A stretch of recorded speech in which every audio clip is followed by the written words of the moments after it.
नमस्कार, मैं डॉक्टर रजनीश कुमार आप सभी का एक बार फिर से हार्दिक स्वागत करता हूं।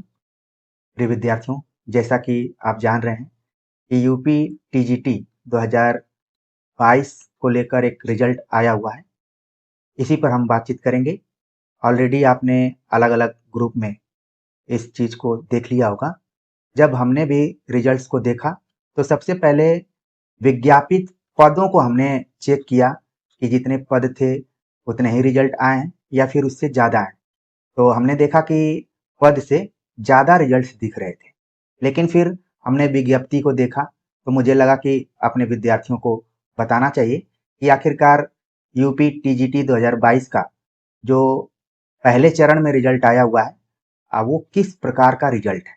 आप देख रहे हैं यहाँ पर विज्ञप्ति दी गई है कि सहायता प्राप्त माध्यमिक विद्यालयों हेतु प्रशिक्षित स्नातक शिक्षक विज्ञापन 2022 के अभ्यर्थियों को एतद द्वारा सूचित किया जाता है कि दिनांक 3 व 4 जून 2026 को संपन्न हुई प्रश्नगत पदों की लिखित परीक्षा का परिणाम आयोग द्वारा घोषित कर दिया गया है।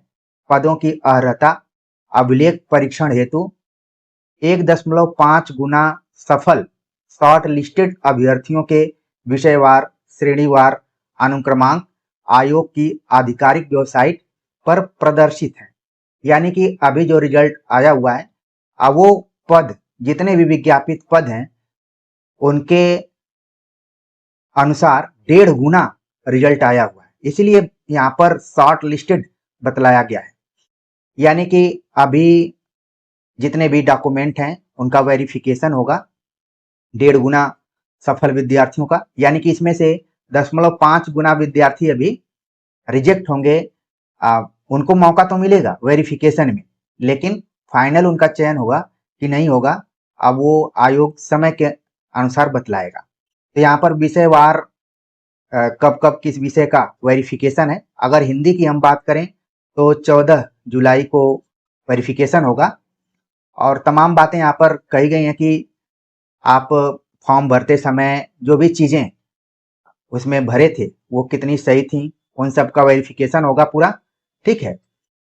इसके बाद आखिरी जो यहाँ पर पॉइंट है वो इम्पोर्टेंट है कि जितने 1.5 गुना अभ्यर्थियों को अभी शॉर्ट लिस्टेड किया गया है, इसको रिजल्ट हम नहीं कर सकते हैं। शॉर्ट लिस्टेड जो किए गए हैं, उक्त अभ्यर्थियों के अभिलेख सत्यापन के उपरांत विज्ञापित पदों के सापेक्ष अंतिम चयन परिणाम घोषित किया जाएगा।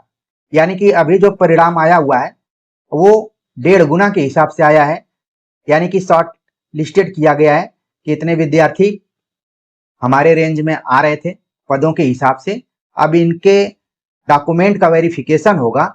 इसके बाद फिर पद के अनुरूप जितने भी कैंडिडेट मार्क्स के हिसाब से आएंगे, उनका फाइनल रिजल्ट घोषित किया जाएगा। अभी जो रिजल्ट आया हुआ है वो प्रोविजनल रिजल्ट है, यानी कि औपबंधिक है। हमने देखा कि बहुत सारे चैनल्स पर लाइव लोगों के रोल नंबर खोजे जा रहे थे और चीजें बतलाई जा रही थी, कट ऑफ इत्यादि पर बात हो रही थी। आप लोग भी देखे होंगे। फिर मैंने इस विज्ञप्ति को देखा तो मुझे लगा कि अपने विद्यार्थियों को कंफर्म करना चाहिए कि अगर वो हिंदी विषय की पीडीएफ में अपना रोल नंबर देख रहे हैं तो अभी वो 1.5 गुना में है। 1.5 गुना में है, उनको वेरिफिकेशन का मौका मिलेगा। इसके बाद फाइनल रिजल्ट आएगा। वेरिफिकेशन के बाद फाइनल रिजल्ट आएगा। हाँ, लेकिन जिनके पेपर अच्छे गए हैं, यानी कि 120 से अधिक नंबर हैं, अब वो तो अपने को सेफ मान सकते हैं, कोई दिक्कत नहीं है। हालांकि धीरे धीरे चीजें खुलेंगी कि आखिरकार कट ऑफ इत्यादि कितनी गई है। हम सभी पहले अनुमान लगाए थे कि इतने नंबर पे सिलेक्शन हो सकता है। तो अभी जितने भी विद्यार्थियों का रोल नंबर पीडीएफ में आया हुआ है वो सभी 1.5 गुना में। इस चीज को आपको ध्यान रखना है और सत्यापन के बाद अंतिम चयन परिणाम घोषित किया जाएगा। ये इंपॉर्टेंट बात है। इसलिए जितने विद्यार्थियों का अभी आया हुआ है उनको धैर्य रखना है और अपने सभी डॉक्यूमेंट को कलेक्ट करना है और आगे की प्रक्रिया को अपनाते हुए उनको बढ़ाना है और फिर अंतिम परिणाम का इंतजार करना है। तो उम्मीद है कि चीजें समझ गए होंगे, आप इधर उधर अब नहीं भटकेंगे। हाँ, अच्छी बात यह है कि कम से कम किसी भी पीडीएफ में रोल नंबर आया, ये अच्छी बात है। और जिन विद्यार्थियों को आया हुआ है उनको कम से कम अभी तक के लिए तो बधाई दी जा सकती है। तो ऐसे ही आगे अच्छा होता रहेगा, हम उम्मीद करते हैं। मिलते हैं एक नए टॉपिक के साथ, तब तक के लिए नमस्कार।